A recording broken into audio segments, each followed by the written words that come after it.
오늘 우리에게 주시는 말씀 창세기 32장 42절로부터 49절의 말씀입니다. 창세기 32장 42절로부터 49절의 말씀 우리 한 목소리로 합독하십니다. 함께 고백하십니다. 우리의 하나님, 우리 아버지의 하나님, 아브라함의 하나님 곧 이삭이 경외하는 이가 나와 함께 계시지 아니하셨더라면 외아삼촌께서 이제 나를 빈손으로 돌려 보내셨으리다마는 하나님이 내 고난과 내 손의 수고를 보시고 어젯밤에 외삼촌을 책망하셨나이다. 라반이 야곱에게 대답하여 이르되 딸들은 내 딸이요 자식들은 내 자식이요 양떼는 내 양떼요 내가 보는 것은 다 내 것이라. 내가 오늘 내 딸들과 그들이 낳은 자식들에게 무엇을 하겠느냐. 이제 오라. 나와 내가 언약을 맺고 그것으로 나와 나 사이의 증거를 삼을 것이니라.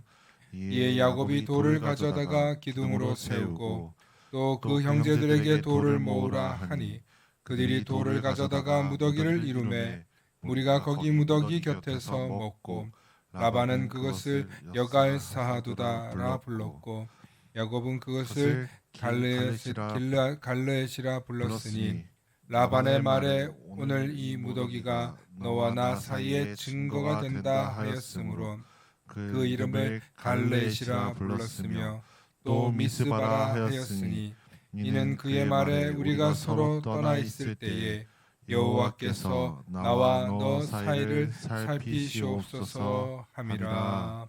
아멘. 오늘은 하나님의 약속과 인간들의 계약이라는 제목으로 말씀의 은혜 나눌 때 하나님의 은혜가 있으시기를 축원합니다. 지난주부터 제가 창세기 말씀 가운데 하나님의 축복과 약속, 하나님의 축복 그리고 하나님의 약속에 대해서 여러분들과 말씀 나누고 있습니다. 하나님께서 아브라함에게 너와 내 아비와 친척 고향 친척을 떠나 아버지의 집을 떠나서 내가 내게 보여줄 땅으로 가라. 내가 너로 큰 민족을 이루게 하겠고 내게 복을 주어 내 이름을 창대하게 하리라. 그리고 너는 복이 될지라. 너는 복 그 자체가 될 것이다. 그렇게 약속하셨습니다. 그렇게 아브라함과 약속한 그 약속은 대를 흘러서 이삭에게 그리고 또 이삭에서 야곱에게 그렇게 흘러내려 갔죠. 놀랍게도 야곱에게서는 마치 자식을 낳겠다는 경쟁을 하듯이 자식을 낳아서 이 야곱의 허리에서 12아들이나 나오게 됩니다. 그렇게 12아들이 나와서 12지파가 되고 그 12지파는 약 400년이 지나서 애굽이라는 곳에 풍성한 가문을 맺었다. 이것이 성경이 말하고 있는 주제입니다. 중요한 건 이 내용들을 통하여서 아브라함에게 나타나는 이 이야기의 과정은 하나님의 약속이 아브라함을 통해서 그리고 야곱에게 이어서 계속 성취되고 있다는 것입니다. 그런데 그 성취의 과정이 그렇게 쉽지만은 않습니다. 아브라함도 많은 고난과 어려움이 있었고 이삭 역시 우물을 파면 빼앗기고 우물을 파면 빼앗기고 계속 그 지역에서 생존해야 되는 어려움이 있었습니다. 그리고 그 대를 이은 아들들 에서와 야곱부터는 또 그 형제 간의 축복 쟁탈전이 벌어져서 형제가 서로 사이좋게 지내지 못하는 그런 어려움이 있었습니다. 이 야곱이 그 사건으로 인해서 외삼촌 라반의 집으로 넘어가죠. 그리고 라반의 집에 가서 야곱은 본격적인 찬밥 신세를 경험합니다. 7년을 일해서 이제 아내 라헬 좀 얻을까 했더니 라헬이 아니라 레아를 주고 또 7년을 하루같이 보내서 둘째 동생인 라헬을 얻게 됩니다. 그리고 나서 또 그곳에서 더 일을 해서 야곱은 그곳에서 두 첩을 통하여서 10명의 아들 정도를 낳게 됩니다. 그런데 이 외삼촌 라반이 굉장히 고약한 사람이고 약은 사람이라 어떻게든 품삯을 주지 않으려고 하는데, 놀랍게도 야곱에게 가기만 하면 그 자손들이, 그 양들의 새끼들이 풍성하게 넘쳐나는 거예요. 야곱부터는 참 자녀가 많이 생기는 놀라운 축복이 있습니다. 그리고 데리고 가기만 하면 그가 돌보는 양이든 염소든 무리들이 양이 풍성해지는 것이었습니다. 그런데 아내 라헬과 레아가 보니까 자기 아버지가 보통 사람이 아니거든요. 이러다가는 우리 그냥 여기서 평생 아버지 종살이 하다가 뭔가 못 얻겠다 해서 야곱이 이제 그 외삼촌 라반 집을 뜨려고 합니다. 뜨려고 할 때 그때 라헬이 아버지의 집에 있는 드라빔이라고 하는 우상을 훔쳐서 달아납니다. 이 드라빔이 뭐냐면 자기 집안에 모시고 있는 집안의 제가신, 집을 돌보는 신상 같은 겁니다.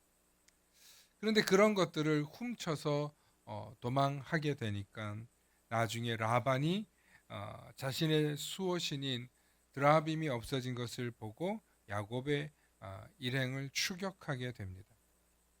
군대를 일으켜서 야곱을 잡으러 갔을 그때에 이제 하루만 더 가면 야곱을 잡을 수 있는데, 그 간밤에 하나님께서 라반에게 말씀을 합니다. 창세기 31장 29절로부터 30절 말씀인데 이런 말씀이에요.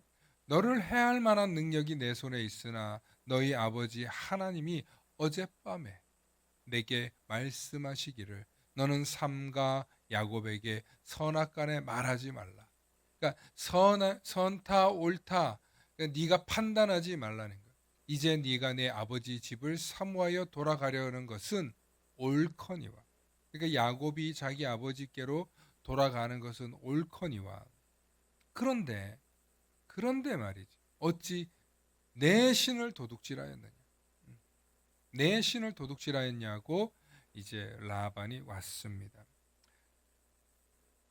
야곱은 모르죠.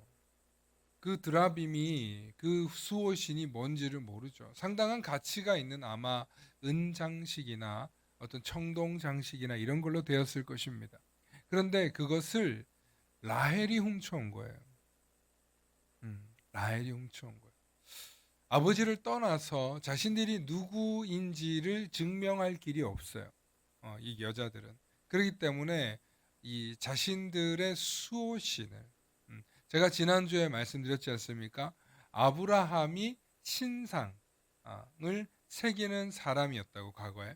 그러니까 그 고대에는 그렇게 신상들을 가지고, 그것이 자기의 가문이고 또 혹은 깃발이고, 그리고 자신들을 상징하는 집안을 의미하는 것이었습니다. 그런데 라헬이 나귀 안장에 올라가 가지고 제가 지금 생리를 하기 때문에 내려갈 수 없습니다. 아버지 용서하십시오. 하지만 알고 보면 드라빔이 자기 안장 아래 숨겨져 있었던 거죠. 라반이 추격해서 와서 보니까 자기는 수호신 신상도 찾지 못하고, 그리고 애꿎은 야곱에게 지금 뭔가 한마디를 해야 되는 상황이었습니다. 그래서 오늘 이 일이 일어난 거예요. 뭐가 있었냐면 라반도 두려운 거예요. 만약에 내가 야곱을 계속 부려먹었는데 저 야곱이 나중에 내 것을 빼앗으려고 오면 어떡하나. 장인임에도 불구하고 이 라반이 그런 두려움이 있었던 거예요. 그래서 오늘 이 야곱하고 너와 나 사이에 언약을 맺자. 너와 나 사이에 언약을 맺자. 그래서 돌무더기로 지금 그 사이에 언약을, 계약을 맺는 거예요. 그래서 그걸 오늘 여갈사하두다라고 하는 그런 의미인데 이게 너와 나 사이의 증거다. 그리고 그걸 나중에 갈르엣이라고 불렀고 혹은 어, 거기를 우리가 뭐라고 불렀냐면 미스바라고 불렀어요. 그래서 그 지역에서 많은 일들이 앞으로 역사 속에서 일어납니다. 이렇게 이제 계약을 맺게 되는데 이 계약을 맺은 이유가 있다는 거예요. 바로 야곱과 그리고 라반 사이에 서로 불가침 조약인 거예요. 우리 서로 어, 공격하지 말자. 나도 안 할 테니까 너도 하지 마. 고대 사회는 서로 뺏고 빼앗기는 그런 사회였습니다. 그것이 자신들의 생존과 그리고 자기 부족을 발전시키는 방법이었습니다. 하나님이 계약을 맺으신 것처럼 인간들 사이에서도 이런 계약들이 있었다는 거죠. 그리고 라반의 그 계약의 의미는 자신이 야곱에게 어떤 두려움 혹은 자신의 이익을 빼앗길 것에 대한 약속을 맺지 않으면 뭔가 일이 일어날 것 같은 두려움이 있었습니다. 그런데 그런 약속들을 이렇게 보면 성경에서 보면 종종 깨지곤 합니다. 그런 약속들을 평화 약속을 맺든 어떤 서로 공정 약속을 맺든 그런 문제들이 깨집니다. 그리고 그것이 화친이 깨졌을 때는 이제 전쟁이 되는 거죠. 그리고 중요한 건 이 약속에는 계산이 담겨 있어요. 여러분 계약에는요 계산이 담겨 있습니다. 제가 얼마 전에도 부동산 얘기를 했는데 부동산 계약을 했을 때 여러분 그 계약금을 맺고 정확한 날짜까지 그 계약금과 함께 잔금을 치르지 않으면 계약이 어떻게 됩니까? 무산되죠. 그죠? 보통 우리가 집을 사면 뭐 3개월의 계약을 맺고 잔금을 치르는 뭐 이런 정도의 부동산법이 있는데 아주 상식이에요.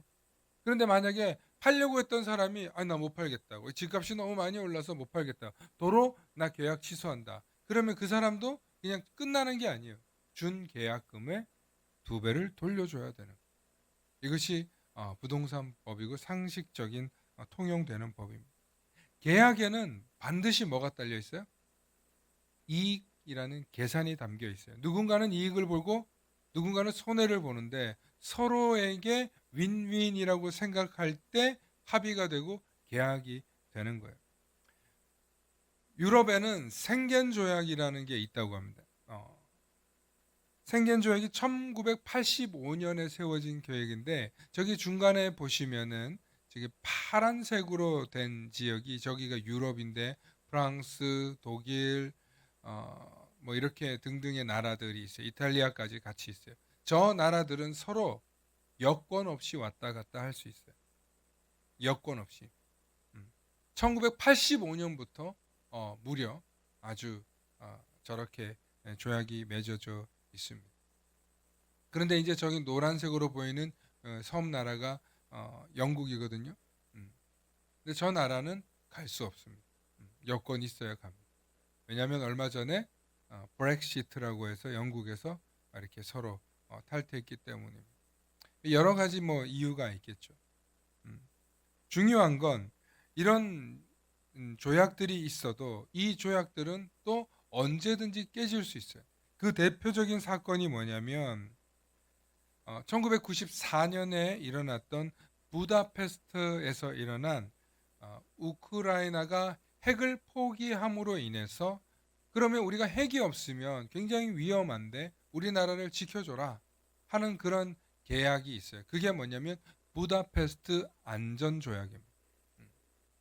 그래서 1994년에 지금 저기 보면 러시아의 보리스 옐친, 왼쪽에는 지금 등 돌리고 있는 사람이 클린턴, 그리고 세 번째가 그 우크라이나의 대통령입니다. 저렇게 저 세 명이 함께 화친을 맺으면서 핵 포기를, 미국은 핵을 없애는, 러시아는 자신들하고 갈라지는 이 우크라이나가 핵이 없는 게 굉장히 기쁜 거죠.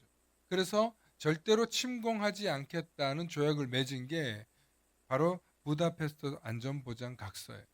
그런데 어떻게 됐습니까? 근데 3년 전에 무려 3년이나 됐어요 벌써. 1000일이 넘었고 우크라이나가 러시아를 침공당했습니다. 러시아가 우크라이나를 침공했죠. 사실은 뭐 헝가리나 우크라이나나 러시아나 전부 다 소련 연합이라는 이름으로 하나였던 대단한 제국이었습니다. 그런데 이 소련 연합이 깨지면서 러시아는 러시아대로, 우크라이나대로, 뭐 다른 나라들은 전부 다 각자의 나라들이 되었지만 깊이 들여다 보면은 다들 굉장히 비슷한 나라들이에요.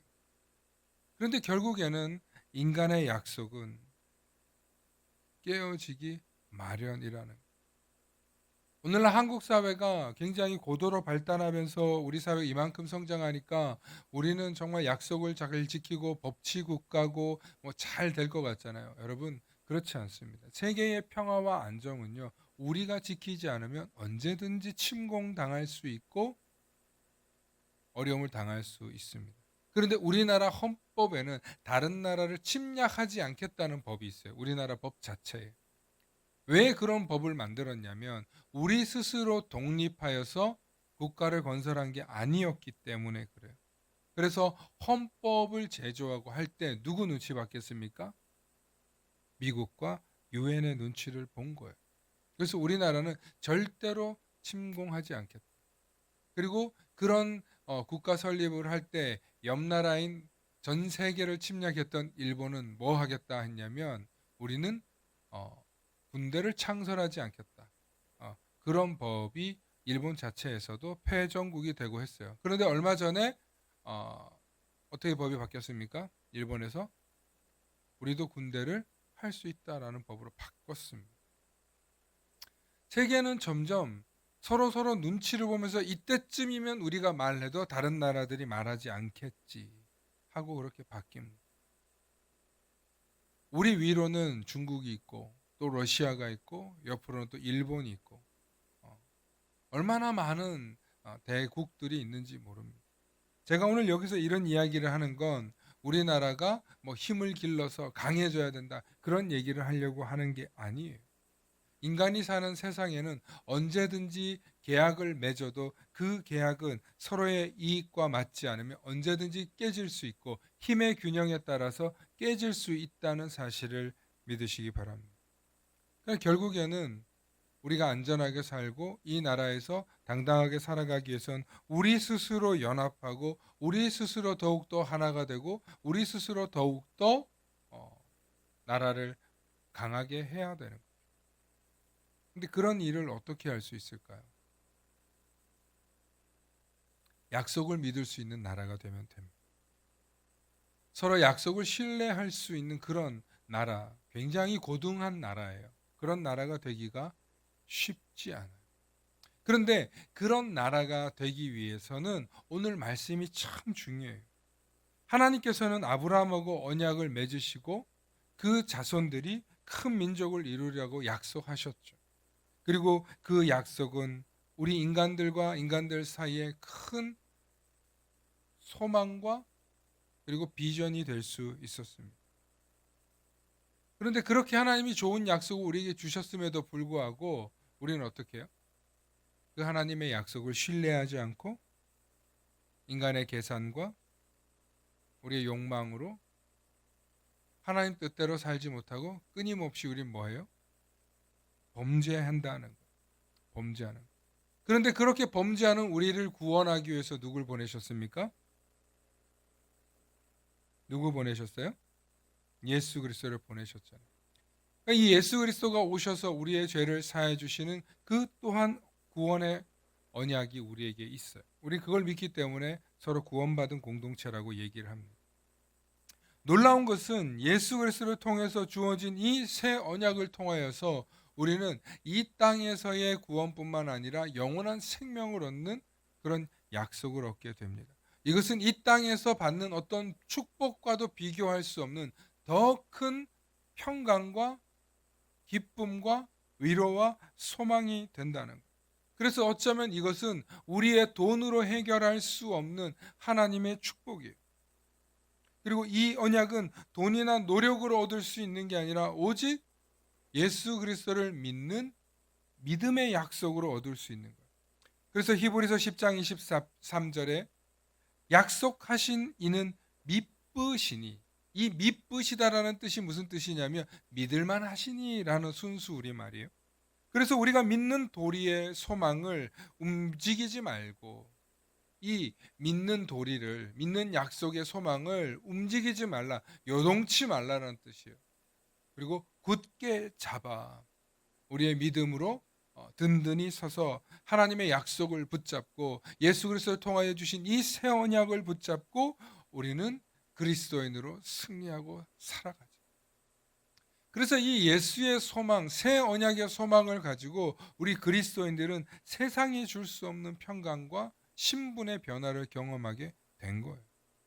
그래서 이 땅에서 우리가 하나님의 약속을 믿고 신뢰하기만 하면 우리는 하나님의 자녀가 된다는 놀라운 공식을 알게 되었어요.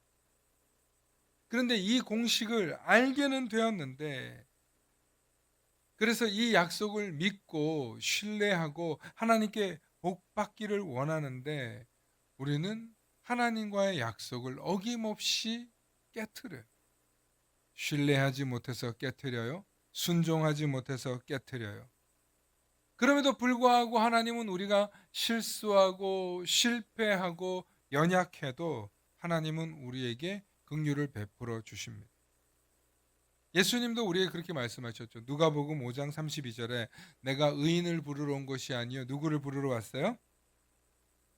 죄인을 불러 회개시키러 왔노라.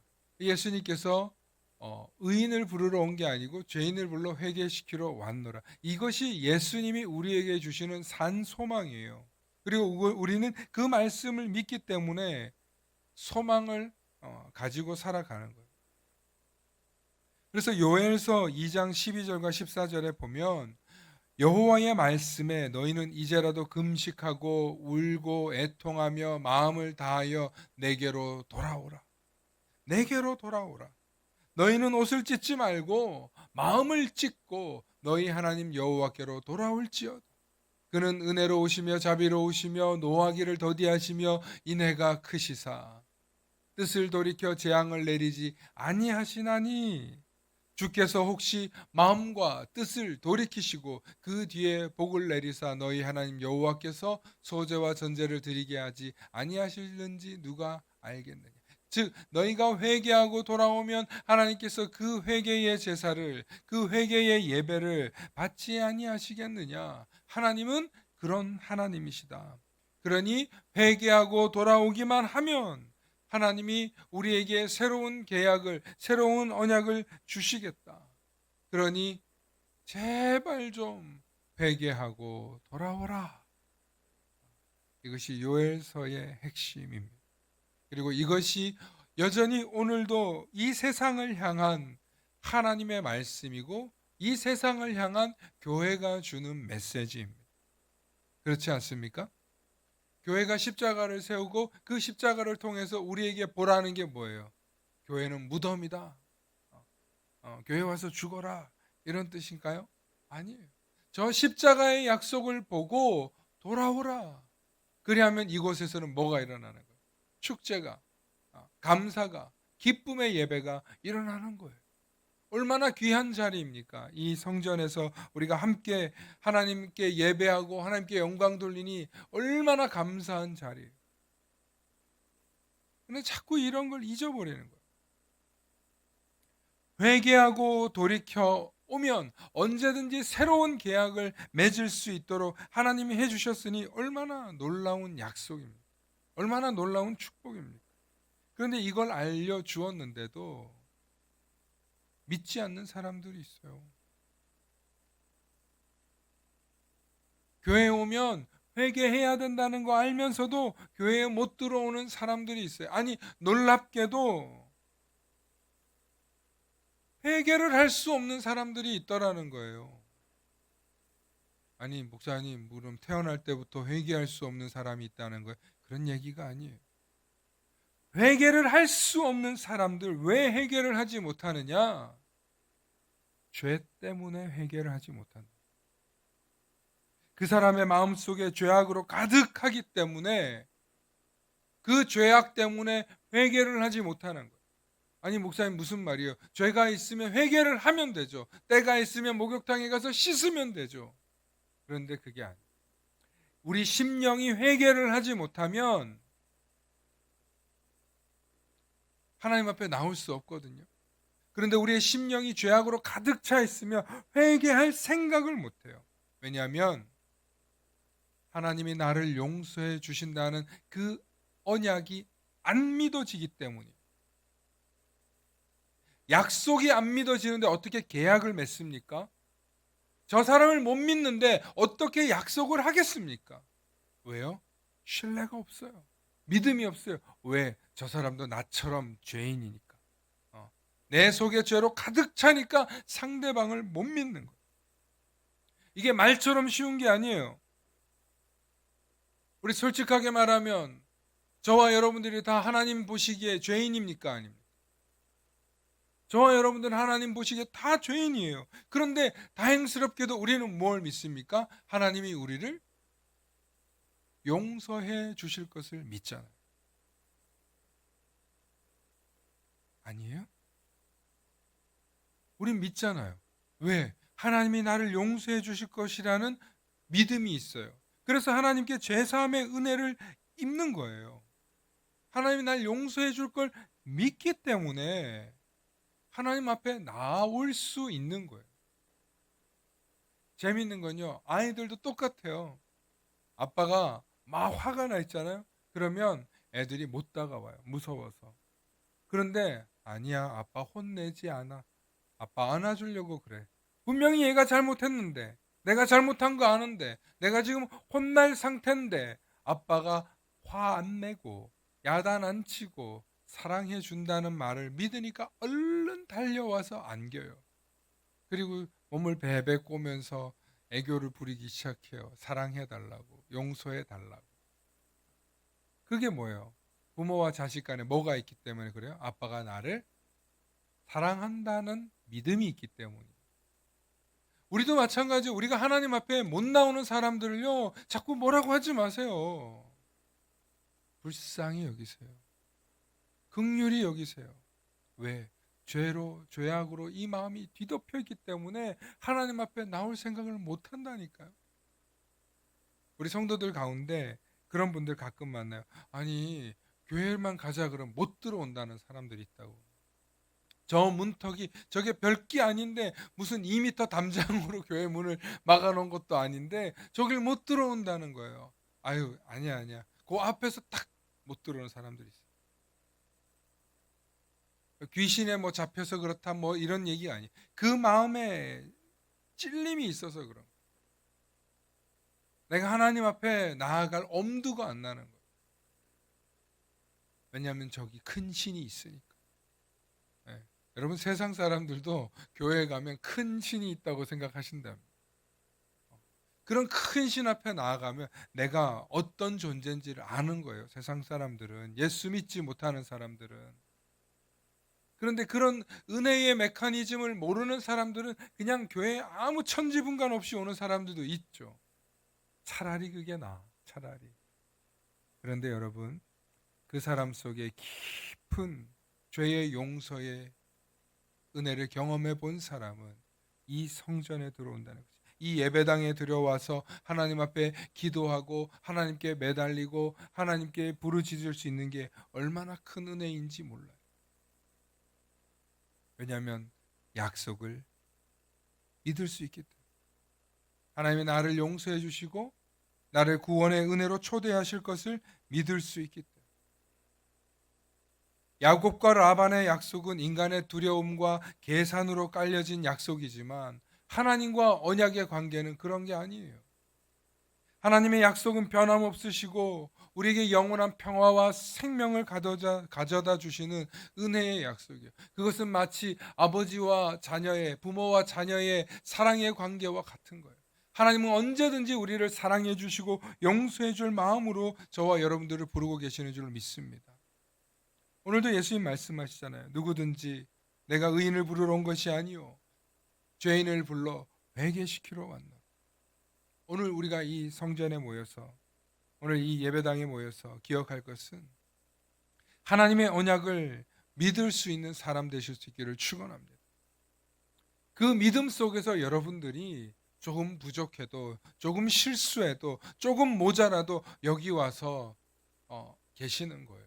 뭐 잘나서, 훌륭해서, 뭐 성실해서, 뛰어나서 여기 앉아 있는 게 아니에요. 우린 다 부족한 존재들. 그냥 부족한 존재가 아니라 정말 어떨 때 보면은 정말 형편없는 마음으로 이 예배당에 올라올 때가 있어요. 그런데 하나님 우리 마음을 만져주셔. 너 그렇게 미움 갖고 왔구나. 너 그렇게 분노하는 마음 갖고 왔구나.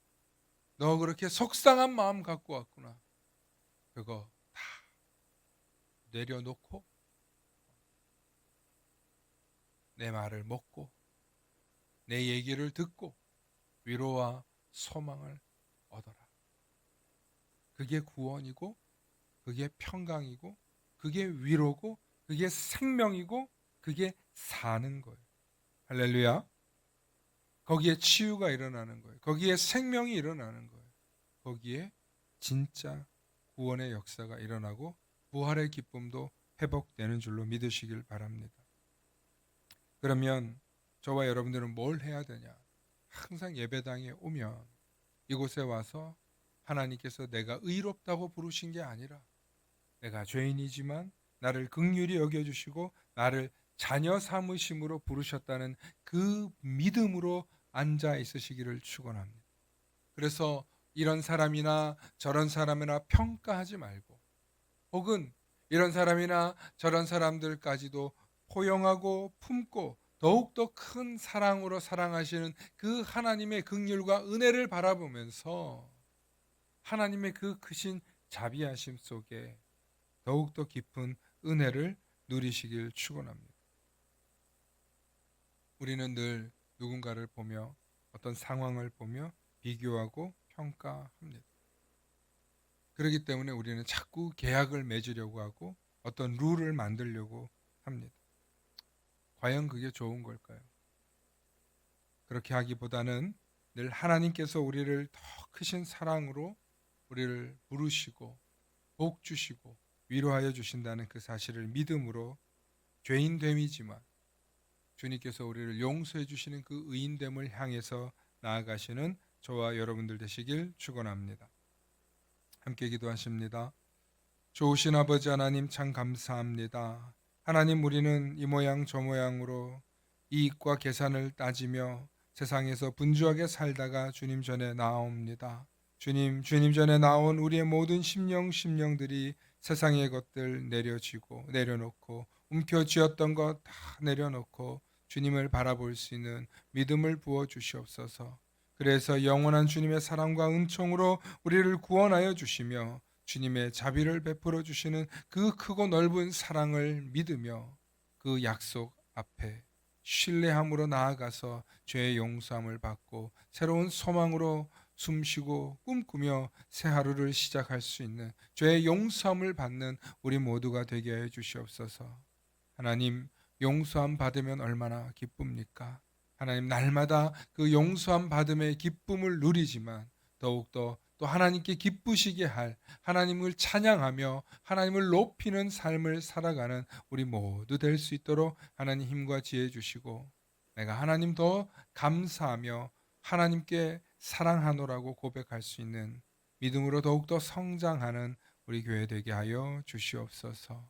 감사드리며 예수님 이름 받들어 기도 올리옵나이다. 아멘.